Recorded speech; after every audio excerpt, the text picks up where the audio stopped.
First contact. The sensor array aboard the Luminara chimed insistently, drawing Science Officer Talon from his meditation. His six-fingered hands danced across the holographic interface, crystal implants in his forehead glowing as he processed the incoming data. "Captain Neurixia," he called, his melodic voice carrying the subtle harmonics of the Vazrathi species. "We're detecting anomalous energy signatures from the third planet." Captain Neurixia unfurled her iridescent wings slightly as she turned from the viewport.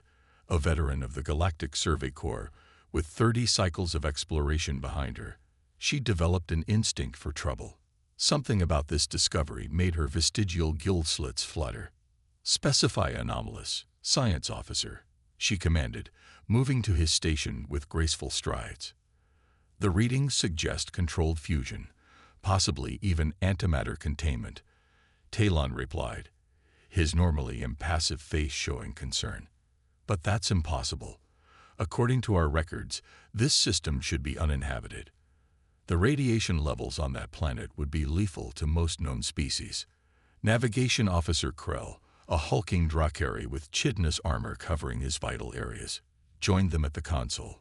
"Could be automated equipment, perhaps remnants of the precursor civilization." "Precursor technology doesn't have this energy signature," Talon said. "This is different, more efficient, more controlled." Neurixia considered the possibilities. The Galactic Confederation had cataloged 17 sapient species, but none possessed the technology to establish permanent settlements in such hostile environments. Her orders were to survey the outer systems of this sector, not investigate anomalies. "The radiation would interfere with remote probes," she mused aloud. "We'll need to go closer." "Captain," interjected First Officer Lyrell, her skin shifting through cautionary shades of amber. "Protocol states we should report this to Confederation Command before investigation." "Noted, First Officer," Neurixia replied. "But we're 3 weeks from the nearest relay. If there's a civilization capable of surviving these conditions, the scientific value outweighs protocol concerns." The Luminara altered course, approaching the barren-looking world with careful precision. As they established orbit, the ship's sensors penetrated the dense atmospheric interference, revealing the impossible. "Captain," Talon's voice had dropped to a whisper, "there's an artificial structure beneath the surface. A settlement approximately 4 kilometers in diameter, protected by some kind of energy field that's neutralizing the radiation." "Visual confirmation," Neurixia ordered. The main display activated, showing thermal imagery of the planet's surface. Beneath several meters of regolith lay an unmistakable pattern of corridors, chambers, and what appeared to be a central power source. The architecture. Talon hesitated, triple-checking his readings. "It appears to be human." A collective murmur rippled through the bridge. Humans were relative newcomers to interstellar travel, having achieved faster-than-light capability only 3 centuries ago. Resourceful, certainly, but technologically inferior to most Confederation species in many respects. Finding them here, on this impossible world, defied explanation. "Establish communication," Neurixia ordered, her curiosity now fully engaged. After several attempts, the communications officer finally reported success. "We're receiving a response, Captain." The display flickered, revealing a human female with olive skin, silver-streaked hair, and eyes that reflected caution and determination in equal measure. "This is Governor Ilara Vega of New Terra Colony," she said, her voice remarkably calm. "Your arrival was unexpected, but not unanticipated." Neurixia stepped forward. "I am Captain Neurixia of the Confederation survey vessel Luminara. Your presence on this planet was unexpected. Our data indicates this environment should be lethal to humans." Governor Vega smiled slightly. "And yet here we are. I invite you to send a small delegation to our facility. I believe we have much to discuss." 6 hours later, Neurixia led a team of 4 through the human colony's airlock. The interior was a marvel of engineering. A self-contained ecosystem with hydroponic gardens, residential quarters, and research facilities, all powered by a technology that hummed with unfamiliar energy. Governor Vega greeted them personally, alongside a dark-skinned human male introduced as Chief Engineer Thomas Reyes. "Welcome to New Terra," Governor Vega said. "You're the first non-human visitors we've had in 73 years. 73 years. Talon couldn't contain his surprise. This colony has existed for 73 years without detection. Chief Engineer Reyes nodded. That was precisely the point. Isolation was a necessary condition for our survival and our work. Neurixia's wings fluttered with barely contained curiosity. What work requires such extreme measures, and how have you overcome the radiation that should make this planet uninhabitable? The humans exchanged glances before Governor Vega gestured toward a massive circular door at the end of the corridor. Perhaps it's better if we show you. They were led into a vast chamber dominated by a spherical device suspended in a containment field. The sphere pulsed with a golden light that seemed to bend the very space around it. This is the quantum resonance core, Chief Engineer Reyes explained, pride evident in his voice. The culmination of a century of theoretical work and practical application. It's creating a localized bubble of altered spacetime. Talon approached the device, his crystal implants flickering rapidly as he processed what he was seeing. "You're not just shielding from the radiation," he whispered, his scientific training immediately recognizing the implications. "You're changing how fundamental forces interact with this facility." Chief Engineer Reyes smiled. "Precisely. And that's just the beginning of what the QRC can do."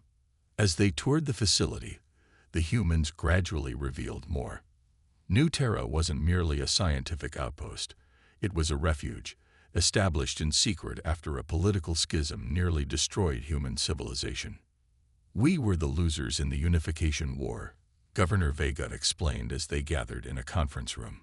"The official history recorded by the Earth Directorate states that our faction was eradicated completely. In reality, 12 colony ships escaped with the best scientific minds of our generation. But why not seek asylum with the Confederation?" asked Laurel, her skin now a contemplative blue. "The Earth Directorate controls all official human contact with alien species," Chief Engineer Reyes replied. "Any attempt to reach out would have revealed our existence.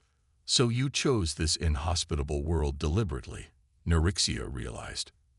"As a hiding place no one would think to look." Governor Vega nodded. "And as the perfect laboratory for our research.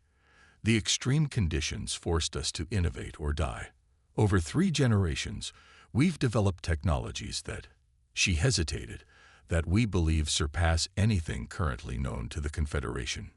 The claim should have sounded absurd, but Neurixia had seen enough to know it might be true. The quantum resonance core alone represented a theoretical leap beyond current Confederation physics.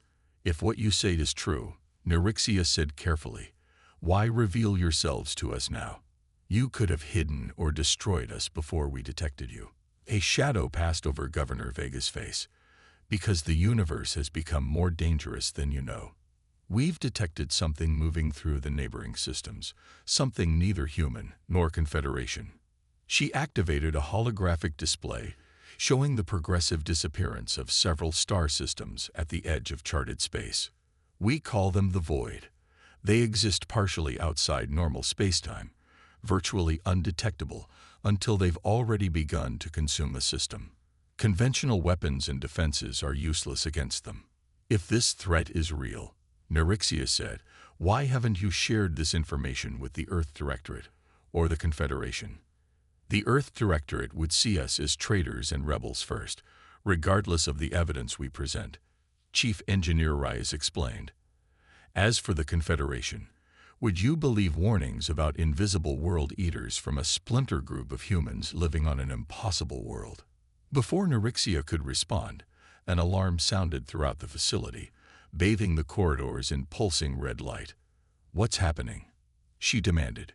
Governor Vega rushed to a control terminal, her face draining of color as she read the display.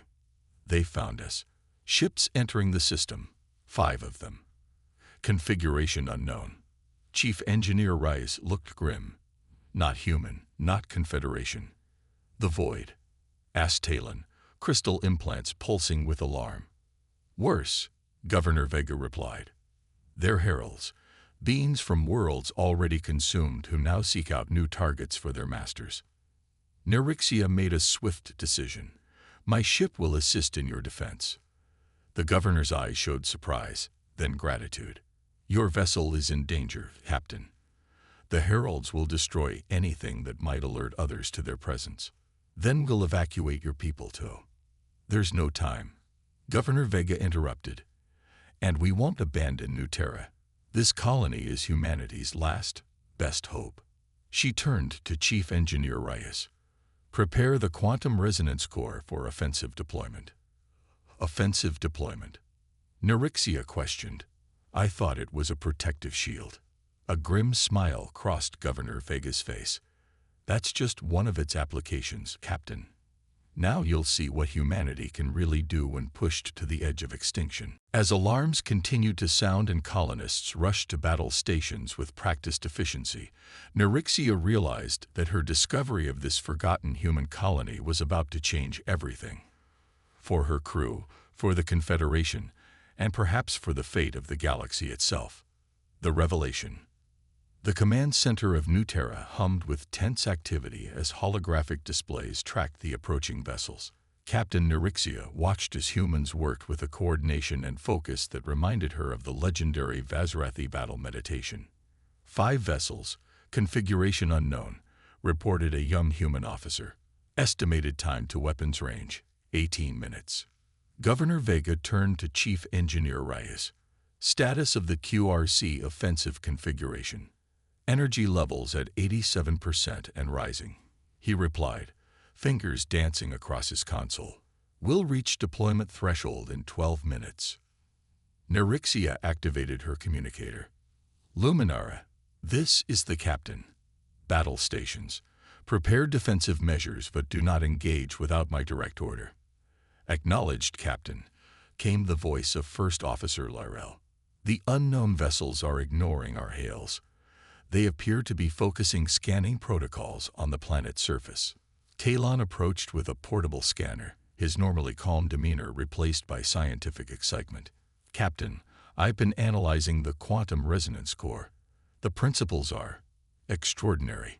It's not just manipulating space-time. It's creating a controlled intersection with higher dimensional space. Is that significant, Science Officer? Nerixia asked, keeping one eye on the tactical displays. Beyond significant, Talon replied.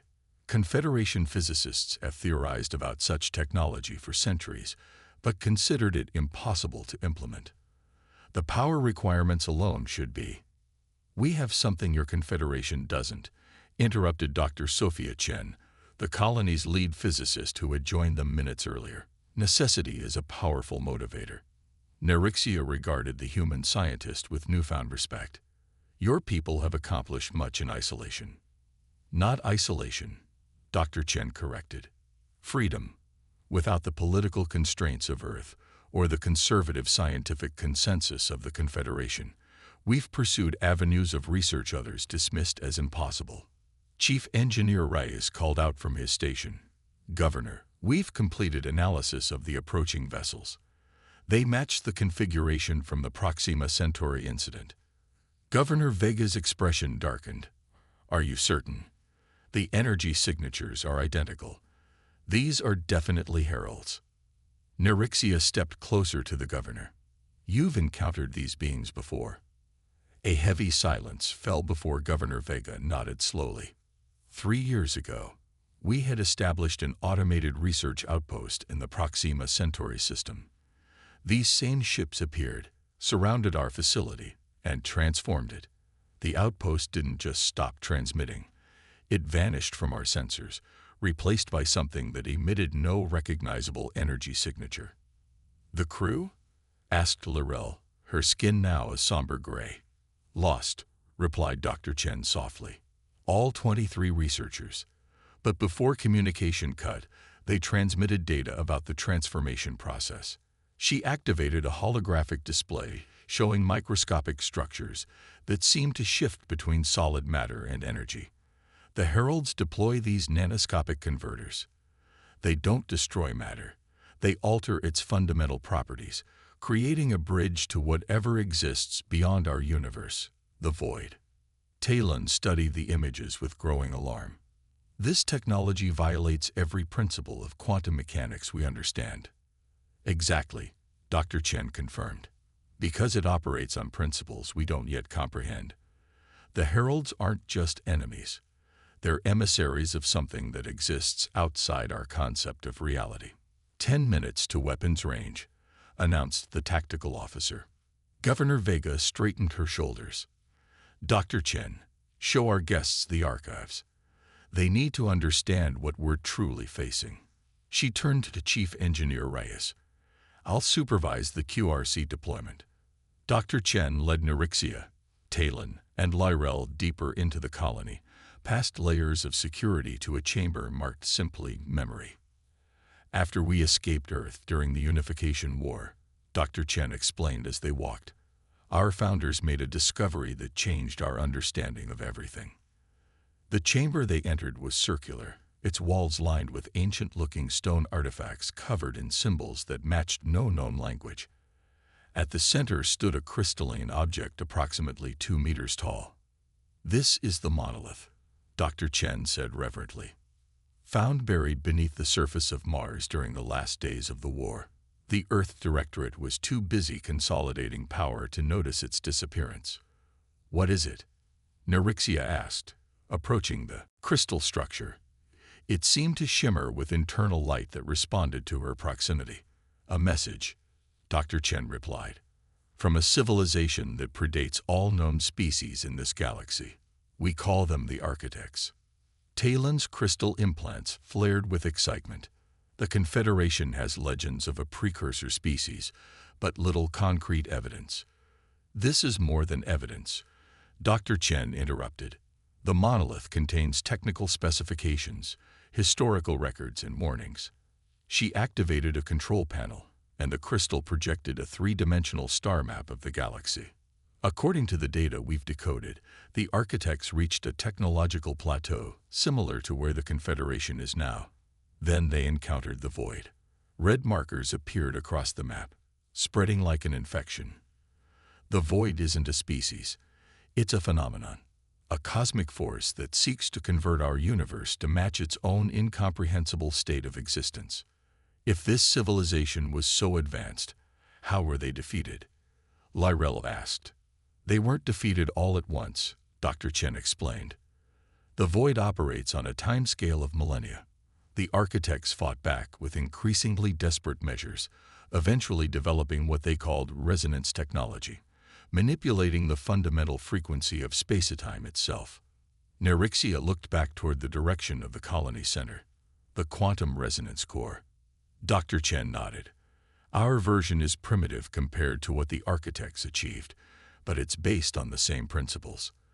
The monolith contains partial schematics, which we've spent generations trying to perfect.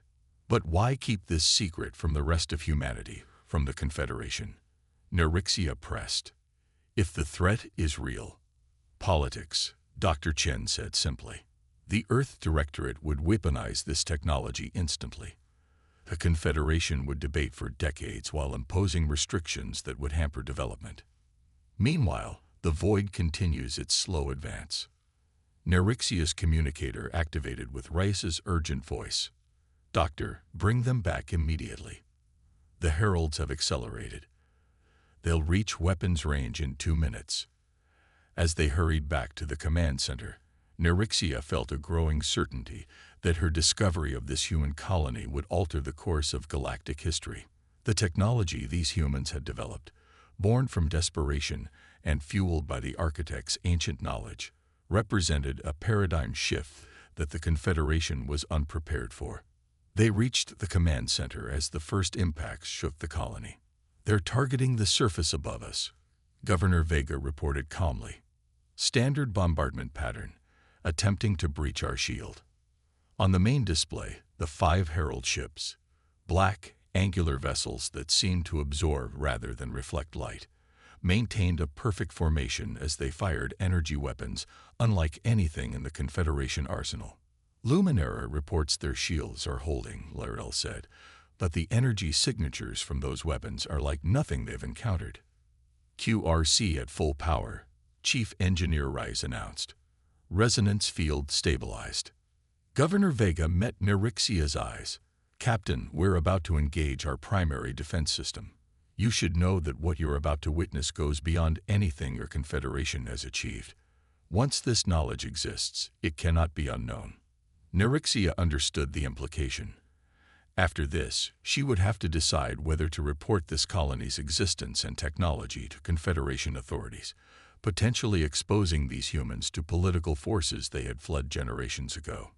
Proceed, Governor, she said firmly. My crew, and I stand with you. Governor Vega nodded, then turned to Reyes.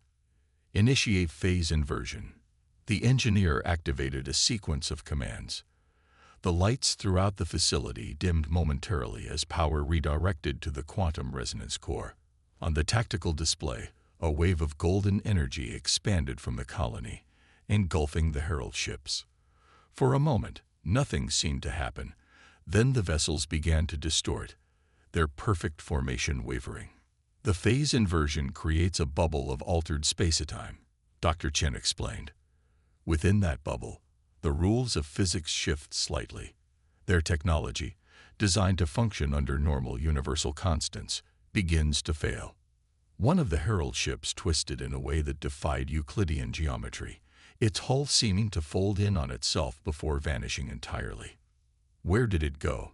Asked Laurel, her skin shifting to a confused purple. Nowhere, Dr. Chen replied. It still exists, but in a state incompatible with our reality. Essentially, we've given it a taste of what it intended for us. 2 more ships suffered similar fates, their forms distorting before disappearing from both visual sensors and reality itself. The remaining 2 vessels began to retreat, abandoning their attack run. But we've had contingency plans for generations. The question is, where do you stand? Before Neurixia could respond, another alarm sounded. Captain, called the sensor operator. Spatial distortions forming at the system's edge. Energy signatures matched the Herald vessels from earlier. The tactical display updated to show 3 massive distortions, each larger than any previously recorded.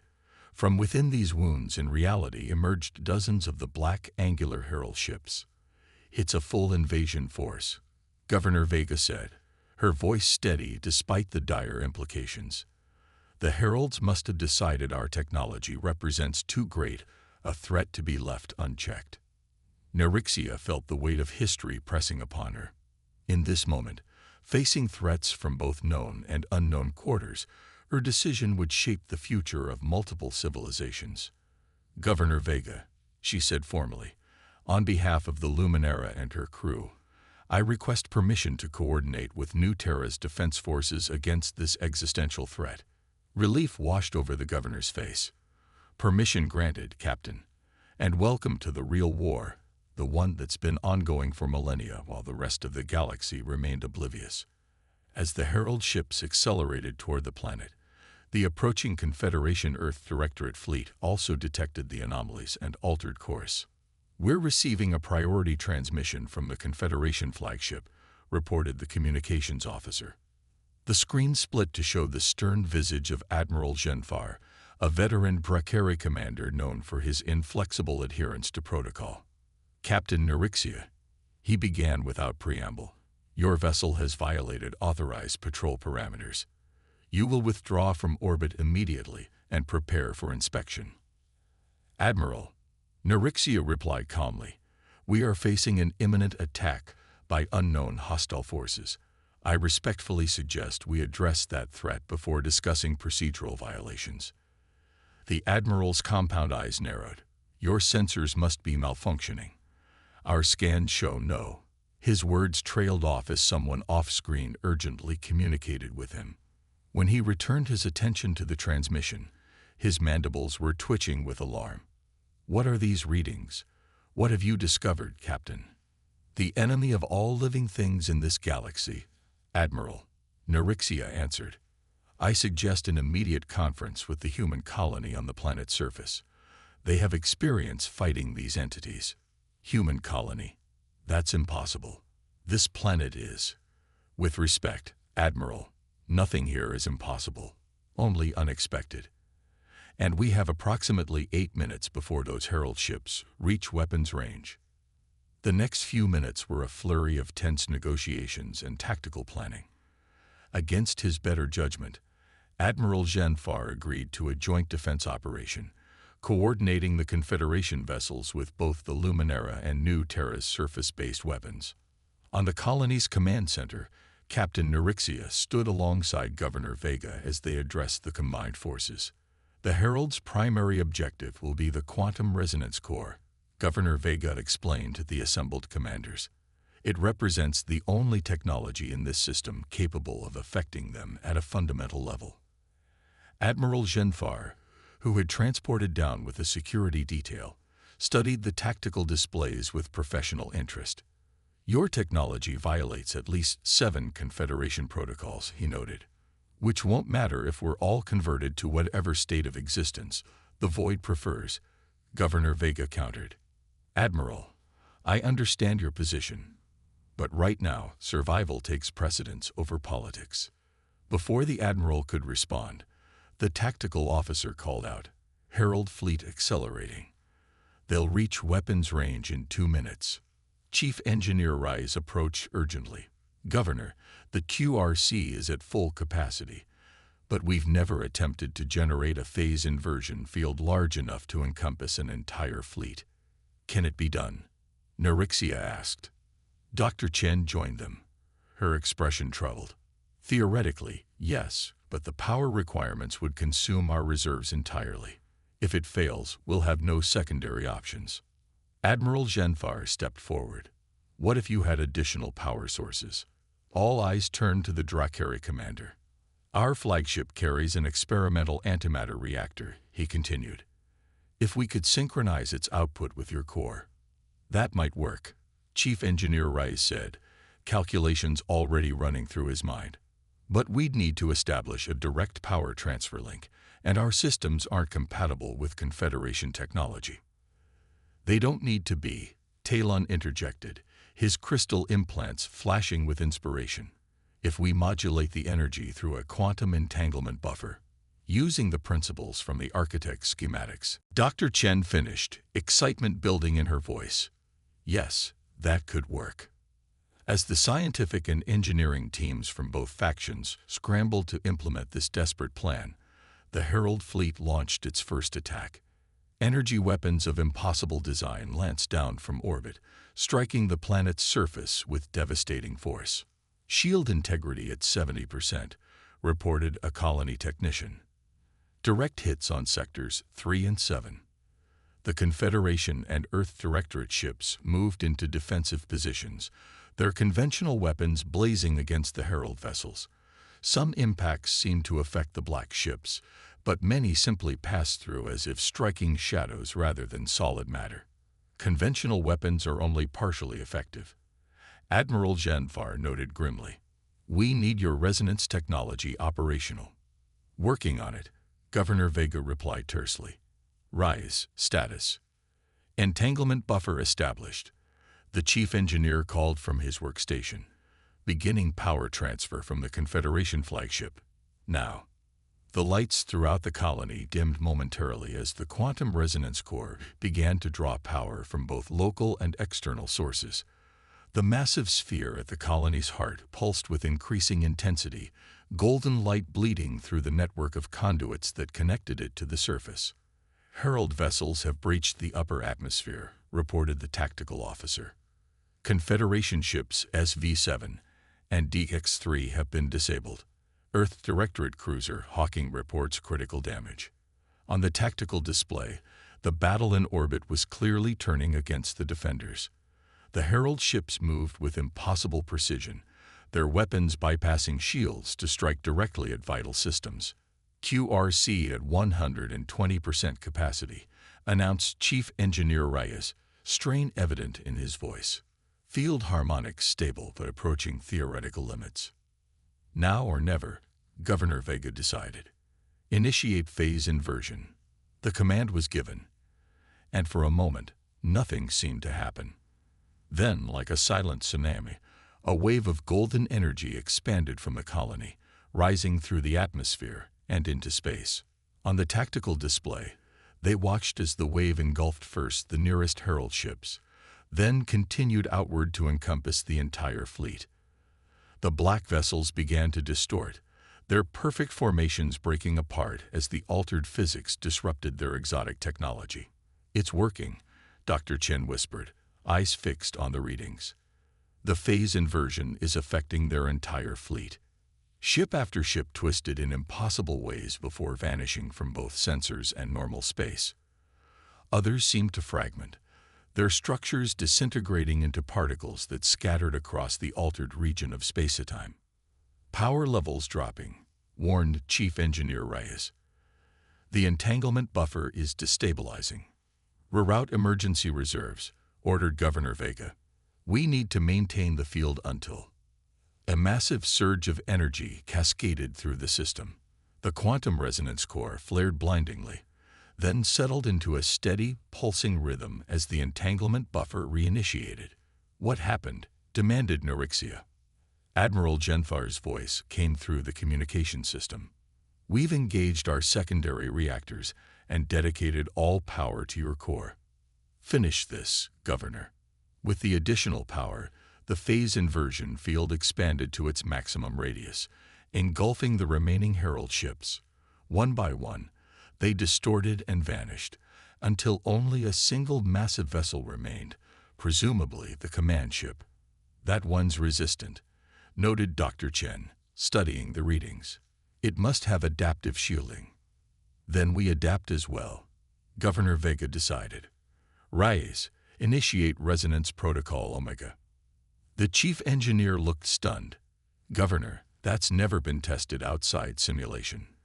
The risks are less than the certainty of what happens if that ship escapes," she finished for him. "Do it." With reluctance, Reyes entered a complex sequence of commands. The quantum resonance core's golden light shifted to a deep, pulsing blue. The phase inversion field contracted, focusing its entire energy on the lone Herald command ship. "What is Protocol Omega?" Neurixia asked, watching as the field enveloped the black vessel. "Rather than altering space-time around the target," Dr. Chen explained, "it forces the target to match our universal constants. In theory, it should convert their exotic matter back to forms compatible with our reality." On the display, the Herald ship began to change. Its black, light-absorbing surface gradually transformed, becoming visible as a metallic structure of impossible complexity. As the process continued, systems throughout the vessel failed, its weapons going dark as its engines destabilized.